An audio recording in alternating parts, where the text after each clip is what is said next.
ભરૂચ તાલુકાના કવિથા ગામે યુવાને પોલીસના ત્રાસથી યુવાને આપઘાત કર્યો હોવાના સાંસદના આક્ષેપ બાદ ખળભળાટ મચી જવા પામ્યો હતો। સિવિલ હોસ્પિટલ ખાતે સાંસદ અને ધારાસભ્યોએ પહોંચી પરિવારજનોની મુલાકાત કરી હતી।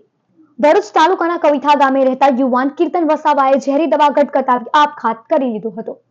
આ અંગેની જાણ પોલીસને થતા પોલીસ કાફલો ઘટના સ્થળે પહોંચ્યો હતો અને મૃતકના મૃતદેહને પોસ્ટમોર્ટમ અર્થે સિવિલ હોસ્પિટલ ખસેડાયો હતો। આ બધા જ વચ્ચે સાંસદ મનસુખ વસાવાએ સોશિયલ મીડિયા પર પોસ્ટ કરતા ખળભળાટ મચી જવા પામ્યો હતો। સાંસદ મનસુખ વસાવા યુવાનની સુસાઇડ નોટ સાથે કરેલી પોસ્ટમાં લખ્યું હતું કે નબીપુર પોલીસના ત્રાસથી યુવાને આપઘાત કર્યો છે।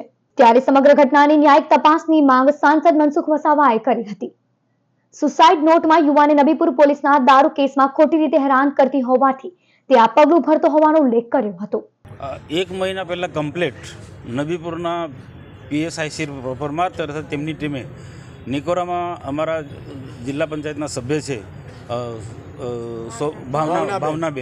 ભાવનાબેનના ઘરે લગ્ન પ્રસંગ હતો, છતાં એના ઘરમાં ઘૂસી ગયો અને આખું ઘર તોડફાડ કર્યું। ફ્રીજથી માંડીને બધા ઘરમાં બધા સાધનો રફેદફી કરી નાખ્યા ને ત્યાંથી જ અંગારેશ્વરના સરપંચના ઘરે પણ આ જ પ્રકારનું કૃત્ય કર્યું।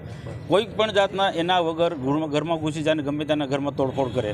આ બાબત તે વખતે પણ જવાબદાર અધિકારીને ઉચ્ચ અધિકારી મેં એક મહિના પહેલાં જાણ કરી હતી કે આ પીએસઆઈ અને એમની ટીમ બિલકુલ બેફામ બની ગયા છે, લોકોને રંજાડે છે। અનેક ઘટનાઓ ઘટી છે, નાના કેસો તો વર્ણન કરે તો 15 થી 20 જેટલા ઘટના ઘટે। આ જે તે સમયે અમારી માંગણી કરી હતી, એમને રજૂઆત કરી કે પીએસઆઈને બદલી કરો। આદરણીય શ્રી રણસિંહજી રાણા સાહેબે એમએલએ એ વિસ્તારના એમને પણ રજૂઆત કરી કે પીઆઈ પરમારને તાત્કાલિક બદલી કરો, પણ એની બદલી ન થઈ ને એના કારણે એક અમારા આદિવાસી યુવાન કીર્તનભાઈ વસાવાનું ગઈકાલે પોલીસના ટોર્ચરિંગથી બેફામ રીતના એને કોઈ ને કોઈ પ્રકારે ટોર્ચરિંગ કર્યું કે તું આ ગુનો કરે છે, તું આ ગુનો કરે। એ ભાઈ સ્પષ્ટ કહે છે કે 6 મહિનાથી કોઈ પણ પ્રકારનો દારૂનો કે ધંધો કરતો જ નથી, બિલકુલ આ બધું બંધ કરી દીધું છે, છતાં પણ એને ટોર્ચરિંગ કરે, અનેક પ્રકારની ધમકી આપે, તને આમ પાછલા કેસોમાં ઊભા કરીશું ને તારા પાછલા કેસોમાં એ કરીને તને ફિટ કરીશું, પાસામાં મોકલીશું ને આ પ્રકારનું। આખરે આ કીર્તનભાઈએ એને સુસાઇડ નોટમાં લખ્યું છે કે પરમાર પીઆઈ અને કોન્સ્ટેબલોના ત્રણેના જમાદારોના નામ કે આ લોકોના ટોર્ચરિંગથી મેં આત્મહત્યા કરું છું। આ તરફ ભરૂચ સિવિલ હોસ્પિટલ પર પરિવારજનોના ટોળા ભેગા થઈ ગયા હતા। ત્યારે સાંસદ મનસુખ વસાવા તેમજ વાગરાના ધારાસભ્ય અરુણસિંહ રાણા પણ સિવિલ હોસ્પિટલ ખાતે પહોંચ્યા હતા અને પરિવારજનો સાથે મુલાકાત કરી હતી। આ અંગે મનસુખ વસાવાએ જણાવ્યું હતું કે 1 મહિના પહેલા પોલીસ ઇન્સ્પેક્ટર એમ કે પરમાર વિરુદ્ધ કરેલી રજૂઆત ધ્યાને ન લેવાતા આજે ગંભીર પરિણામ સામે આવ્યું છે, ત્યારે આવા પોલીસ કર્મીઓ સામે કડક પગલાં ભરવા જોઈએ। તો વાગરાના ધારાસભ્ય અરુણસિંહ રાણાએ જણાવ્યું હતું કે પોલીસ ઇન્સ્પેક્ટર સહિત 3 પોલીસ કર્મીઓને ડિસમિસ નહીં કરાય ત્યાં સુધી આ મામલો પડતો નહીં મુકાય। જે ગઈકાલે રાત્રે જે બનાવ બન્યો છે એ બનાવ દુઃખદ બનાવ છે। સાથે સાથે આ પોલીસ પીઆઈ અધિકારી પરમાર એમની મનમાની પ્રમાણે રોજબરોજ એનો સાંજ પડે અને એને કેમ કરતાં કોઈને ટોર્ચરિંગ કરીએ અને કંઈક મળે એ ભાવ સાથે હંમેશને માટે આ પરમારનું નીતિ રહેલી છે। મેં પણ રજૂઆત કરી છે અને મને વિશ્વાસ છે કે એની બદલી પણ કરશે, પણ આજે જોગાનું જોગ આ કીર્તનને આત્મહત્યા એટલા માટે કરવી પડી, એને સુસાઇડ નોટ પણ મૂકી છે, એના બોલેલા થોડા શબ્દ પણ અંદર છે, એનો ગભરાટ દેખાય છે। એટલે આની એને ડિસમિસ થાય અને 3 બે જમાદારો પણ ડિસમિસ થાય એવી ચોક્કસપણે અમારી માગણી છે અને અમને વિશ્વાસ છે કે સરકાર અમારી માગણીને સ્વીકારશે અને આજે જ આ પીઆઈ પરમારને નબીપુર છોડીને ડિસમિસ કરવાની જે કાર્યવાહી પેપર પ્રમાણે આગળ ચાલે એ પ્રમાણે કામ થાય એ જ અમારી ઈચ્છા છે। મામલાની ગંભીરતા સમજી ડીવાયએસપી સી.કે. પટેલ સહિતનો પોલીસ કાફલો પણ સિવિલ હોસ્પિટલ ખાતે પહોંચ્યો હતો। આ મામલામાં પોલીસે આખરે નબીપુર પોલીસ મથકના પોલીસ ઇન્સ્પેક્ટર એમ કે પરમાર, પોલીસ કોન્સ્ટેબલ રાજેન્દ્રસિંહ અને સંદીપ સામે આત્મહત્યા માટે દુષ્પ્રેરણા તેમજ એટ્રોસિટી એક્ટ અંતર્ગત ગુનો દાખલ કર્યો છે। આ અંગે પોલીસે જણાવ્યું હતું કે આત્મહત્યા કરનાર કીર્તન વસાવા ભૂતકાળમાં દારૂના કેસમાં પકડાયો હતો। પોલીસે કીર્તનની કારછોમાં કરી હતી, જે છૂટી ન હોવાના કારણે તે તણાવમાં હતો। ત્યારે આ મામલે હવે પોલીસ કર્મીઓ સામે ગુનો દાખલ કરી તપાસ કરવામાં આવી રહી છે। लेकिन उसने उसके परिवार वालों की एलिगेशन के अनुसंधान में ये नबीपुर पुलिस थाने के थाना अधिकारी श्री परमार और 2 पुलिस कर्मचारियों के खिलाफ एट्रोसिटी एक्ट और BNS एक्ट के विविध सेक्शंस के अनुसंधान से गुना रजिस्टर किया गया है और ये गुना की तपास हमने यहाँ DYSP भरूच जो मैं हूँ CK पटेल, मैंने ये गुने की तपास इन्वेस्टिगेशन शुरू किया है और इन्वेस्टिगेशन में जो भी कुछ जो सही बात सामने आएगी उसके हिसाब से કાર્યવાહી की जाएगी।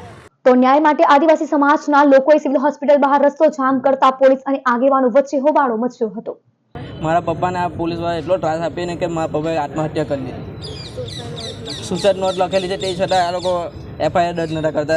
રાતે અમે 7-8 વાગ્યાના આવેલા છે અમે અહીંયા, હજુ સુધી FIR અત્યારે દર્જ કરી। મારી બેનને મારી માને છે ને ખોટી રીતે ધમકાવે ને બધું કરે, ઘરમાં આવીને બધું લઈ જાય, લેડીઝ કોન્સ્ટેબલ ના હોય તે છતાં હાથે લઈ જાય ને પછી મોડી રાતે મૂકવા આવે છે સાહેબ। આ રીતે મારા ભાઈને એ લોકો ટોર્ચર કરતા હતા। હેરાન કરી કરે પપ્પાને કે પપ્પાએ આ પગલું ભરી દીધું આવી છે। જ્યારે કોંગ્રેસ પ્રદેશ મહામંત્રી સંદીપ માંગરોલા, જિલ્લા પ્રમુખ રાજેન્દ્રસિંહ રાણા, નગરપાલિકા વિપક્ષ નેતા શમશાદ સૈયદ, કોંગ્રેસના આદિવાસી યુવા નેતા ધનરાજ વસાવા, પ્રિતેશ ભગત, રાકેશ વસાવા, શહેર કોંગ્રેસ પ્રમુખ હરીશ પરમાર સહિત આગેવાનો મૃતકના પરિવારોને મળી સાંત્વના આપી આ મામલે કડક કાર્યવાહીની માંગ કરી હતી। મૃતકના પરિવારજનોને સહાય આપવા માંગ કરી હતી।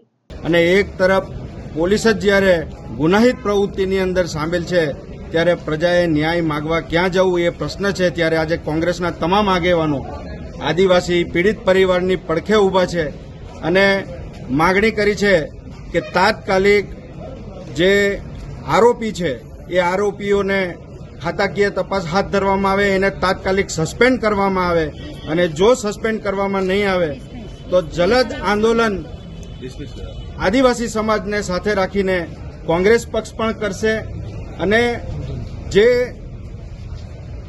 FIRની અંદર કલમો ઉમેરવામાં આવી છે એની અંદર પણ આત્મહત્યા માટે ઉકસાવવા માટેની કલમ પણ પોલીસે બાંહેધરી આપી છે કે લગાવેલી છે। ત્યારે ખાસ અમારી એવી માગણી છે કે મૃતકના પરિવારને તાત્કાલિક સરકાર દ્વારા સહાય ચૂકવવામાં આવે। SC/ST આયોગ માનવ અધિકારને પણ આ અંગેની ફરિયાદ કરી દેવામાં આવી છે અને તાત્કાલિક 24 કલાકની અંદર સસ્પેન્શન આ અધિકારીઓનું કરવામાં આવે અને ત્યાર પછી તપાસ હાથ ધરીને એને ડિસમિસ કરવામાં આવે અને કડકમાં કડક સજા તેઓને કરવામાં આવે એવી પરિવારજનો વતી અમારા સૌની ખાસ માગણી અને લાગણી છે। પ્રજાના રક્ષક જ જ્યારે ભક્ષક બન્યા છે તો પ્રજા કોની પાસે જશે? આજે ભારતીય જનતા પાર્ટીના રાજમાં નબળા કચરેલા વર્ગને સતત દબાવવામાં આવી રહેલો છે। સંસદ જેવાએ રજૂઆત કરી છતાં પણ એને આત્મહત્યા એની કરાવવામાં આવી। આ તો પોલીસે આત્મહત્યા કરી। ત્યારે અમે વિભાગીય વડાને બી આ વચ્ચે વાત કરીશું। FRI થઈ છે, બધી બાબતે હમણાં આગળ કહેવામાં આવેલી છે। ત્યારે એની પર જો ભીનું સંકેલોમાં આવશે, તાત્કાલિક ધોરણે ડિસમિસ સસ્પેન્ડ નહીં કરવામાં આવે તો એના માટે અમે આ પરિવાર સાથે છે। પરિવારને જે તાત્કાલિક સહાય મળવી જોઈએ એ હમણાં મળવી જોઈએ। ગુજરાતમાં છેલ્લા 4 દિવસથી સતત બનાવો બનેલા છે। ગુજરાતના ગૃહમંત્રી ધૂળેટી રમી રહેલા છે। ત્યારે આ ગરીબ વર્ગ પાછળ આજે કોઈ ઉભું રહેનાર નથી। કોંગ્રેસ એમની પડખે છે, અમે સર્વ આગેવાનો એમની સાથે છે। મારા પપ્પાને એટલી હદે એમને ટોર્ચર કર્યું કે જેનાથી મારા પપ્પા દવા પીને આત્મહત્યા કરી લીધી છે। જે અંગે એ લોકો એટલી હદે હેરાન કરતા હતા, જે મારા મમ્મી, મારા ફોઈ એને પણ ઉઠાઈને લઈ ગયા હતા, એક દી મને પણ લઈ ગયા હતા અને પછી આવી રીતે પપ્પાને ટોર્ચર કરે કે તું આ ધંધો ચાલુ કર અને પછી પૈસા બાકી તને હું ગલત રીતે ફસાવીશ અને તને હેરાન કરીશ।